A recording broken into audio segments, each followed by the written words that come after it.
Қант ағзаға энергия беретін көмірсу. Табиғи түрде ол жемістерде, көкөністерде және сүт өнімдерінде болады. Ал тәтті сусындар, кәмпит, торт, печенье сияқты өнімдерге қосылатын қантты шамадан тыс тұтыну денсаулыққа зиян тигізуі мүмкін. Қанттың пайдасы ағзаны тез энергиямен қамтамасыз етеді.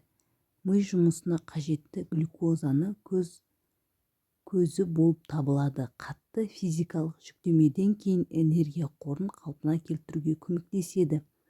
Табиғи өнімдердегі қант жеміс-жидек, дәрумендер мен минералдармен және талшықпен бірге келеді. Қантты көп мөлшерде тұтынудың зияны артық салмаққа әкеледі. Артық қант май ретінде жиналып, семіздік қаупін арттырады. Қант диабетінің қаупін жоғарылатады. Ұзақ уақыт бойы көп қант тұтыну ағзаның инсулинге сезімталдығын төмендетуі мүмкін.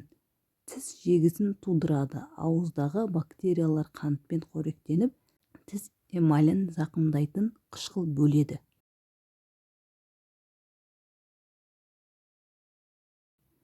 Жүрек-қан тамырлары ауруларының қаупін арттырады.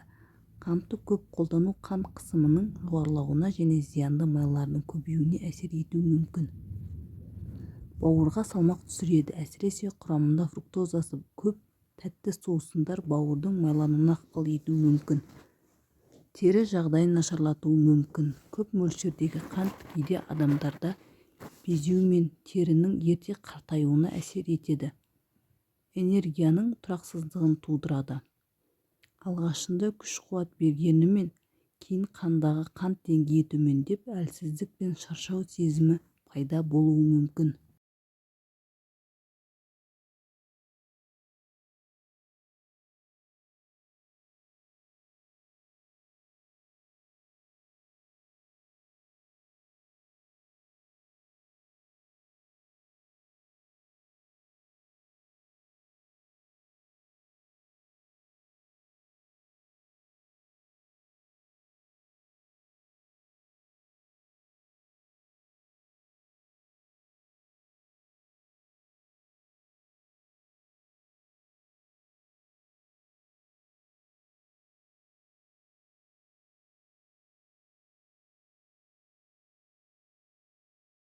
Қанттың өзі толықтай зиян емес, мәселе оның мөлшерінде.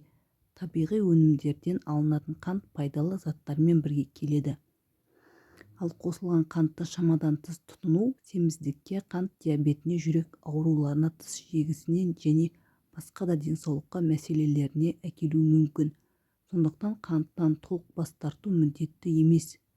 Бірақ оны шамамен және саналы түрде тұтыну денсаулықты сақтаудың маңызды қағидаларының бірі.